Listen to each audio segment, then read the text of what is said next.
Jean Rédélé, nous arrivons au 30e anniversaire du titre de champion du monde des rallyes. Que vous inspire ce titre avec le recul de l'histoire? Tout simplement que si notre équipe était championne du monde, c'est qu'elle l'avait bien mérité. Et c'était une expérience qui était très difficile parce qu'il fallait courir dans toutes circonstances, à la fois sur la glace, sur la neige, dans la boue, dans le désert et bien sûr sur les bonnes routes françaises et européennes. Et il fallait une voiture vraiment polyvalente qui était capable de faire n'importe quoi. À l'époque, le rallye de Monte-Carlo n'était pas de 500 km autour de Monte-Carlo. Il fallait faire 3500 km avant d'arriver à Monte-Carlo et là faire les épreuves de liaison, les épreuves du moins de sélection. Et un championnat du monde pour une voiture à l'époque, il fallait vraiment que la voiture ait beaucoup de qualité. Et les équipages encore plus. Est-ce que ce titre représente le point culminant de la carrière d'Alpine? C'était un des points culminants parce qu'on courait à la fois sur la route, et là on ne pouvait pas faire mieux que d'être champion du monde. Et on courait également Le Mans, on courait avec des sports prototypes, on courait avec des monoplaces. Et tout était des points à atteindre. Et on n'a peut-être pas culminé toujours au même niveau, mais on n'est pas arrivé loin dans chacune des autres disciplines. Alors, Jean Rédélé, vous avez été l'un des plus grands constructeurs de voitures sportives françaises d'après-guerre. Selon vous, quelle fut la place d'Alpine dans le renouveau du sport automobile français? Le sport automobile français était livré à l'abandon, pratiquement. Il y avait quelques très grandes marques très respectables comme Talbot, Delahaye, Delage, etc., qui avaient pratiquement disparu. Et j'ai pensé qu'il fallait absolument qu'il y ait une voiture française qui relève le défi d'être présent dans les manifestations sportives automobiles. Et il se trouve que, comme on était pratiquement les seuls, je ne peux pas dire les meilleurs, mais on s'est battu pour arriver à redonner à l'automobile française une image sportive qu'elle méritait, et je crois qu'on y est arrivé. Alors les rapports avec la régie Renault n'ont jamais été faciles. D'une part, Renault était la pierre d'angle indispensable pour la fabrication des Alpines en fournissant des pièces de grande série, mais d'autre part, Renault ne vous a jamais donné les moyens financiers suffisants pour prétendre occuper le devant de la scène. Ça ne nous a pas empêché de les occuper, le devant de la scène. Il est évident que Renault, qui était une régie à l'époque, était une grande dame qui avait ses impératifs et qui n'était peut-être pas l'esprit très sportif, mais était quand même très contente de partager les succès que nous rencontrions, notamment à l'étranger. Et je me souviens de M. Dreyfus, du président de Renault, à un salon où le président de la République était passé d'abord voir son stand. Il était venu sur notre stand avec le même président en question, et de dire au président de la République: vous m'avez félicité pour les succès de Renault à l'exportation, mais une des raisons pour lesquelles on a nos succès à l'exportation aujourd'hui, c'est en grande partie parce qu'on les doit à Alpine, à Jean Rédélé, à toute son équipe, et tout le monde n'en est pas très conscient, mais ils nous ont rendu des services fabuleux. C'était une reconnaissance très honnête de la part du président de la régie. Le président, c'était le général de Gaulle? Le général de Gaulle restait plus longtemps sur le stand Alpine que sur le stand Renault. Et c'est lui qui nous disait que on allait courir le lendemain de la présentation où il venait au salon une épreuve à Montlhéry avec le nouveau prototype 3 litres, de dire: mais attention, la piste de Montlhéry est très mauvaise, est-ce que les suspensions vont tenir à 300 à l'heure, est-ce que vous y avez pensé, etc. J'étais sidéré qu'un président de la République sache que effectivement l'anneau de Montlhéry était en très mauvais état. Et le père de Gaulle était quand même un personnage fabuleux. Tout à l'heure, vous parlez des concours financiers de Renault. Je vous ai dit que la grande dame qui était la régie nous laissait nous débrouiller. Les moteurs, je les achetais pour faire nos voitures. Renault prenait sa marge quand il livrait les moteurs, il les vendait à un prix qui leur convenait. Et pour Le Mans, il nous prêtait les moteurs.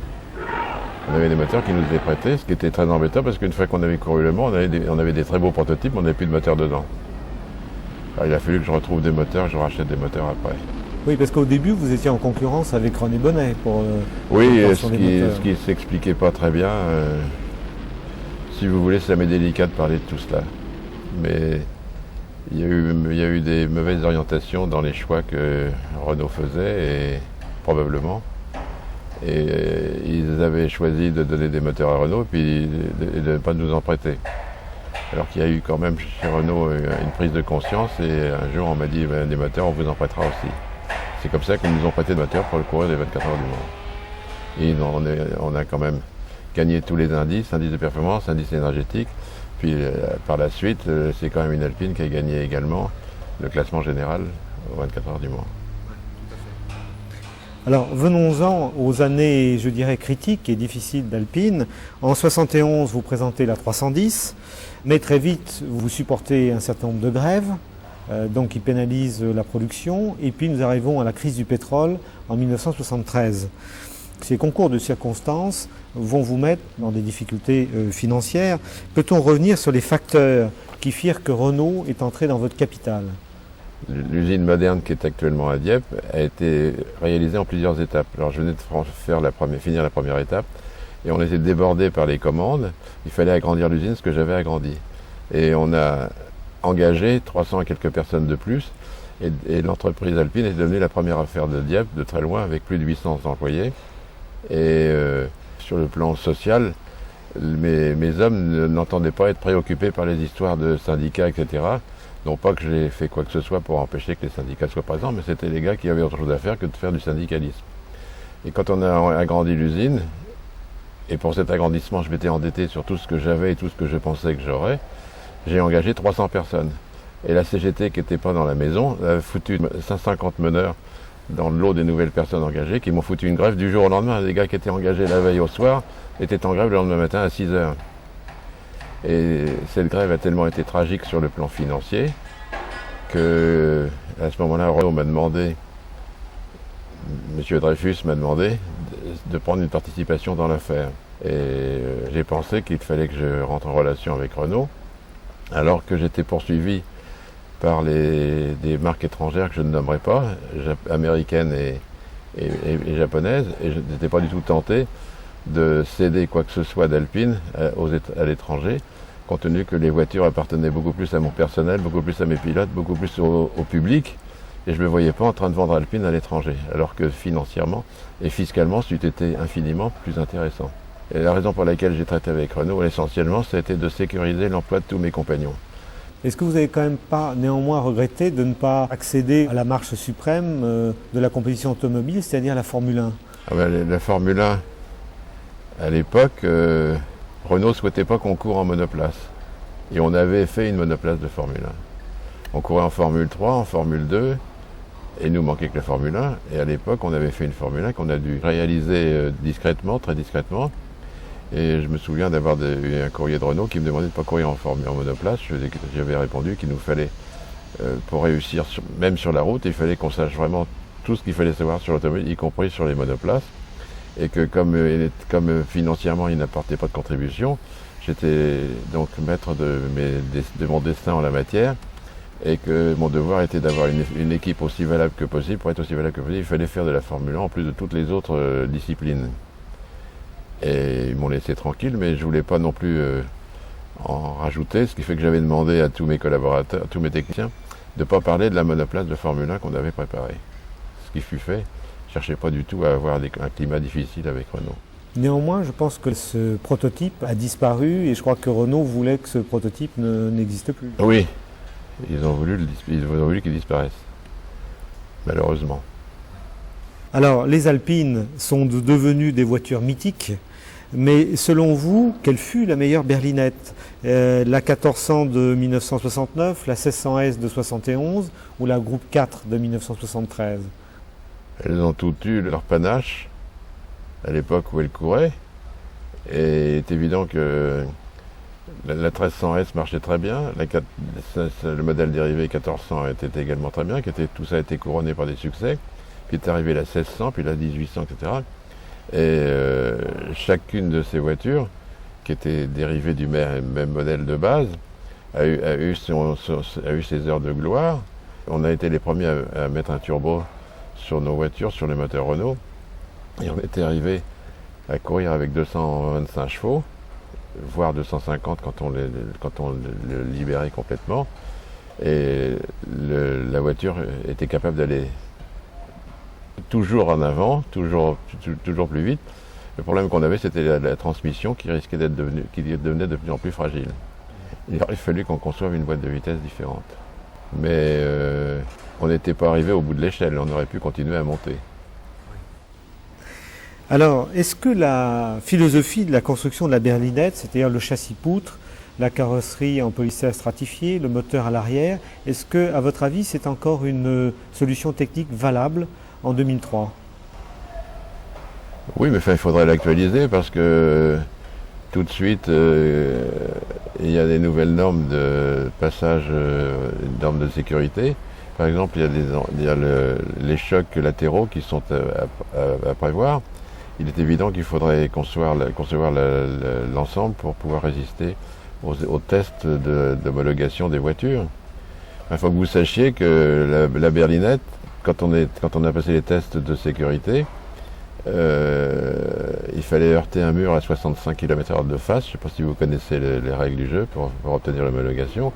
Alors, quand on est arrivé, mes gars sont arrivés avec leur berlinette, les techniciens rigolaient doucement de voir la petite voiture heurter le mur en disant ça va faire comme une coquille d'œuf qui s'écrase. La coquille d'œuf qui s'écrase, en fait, c'est pas écrasé du tout, c'est la seule voiture qui soit repartie des tests. Elle s'est tapé un mur et elle est repartie par ses propres moyens.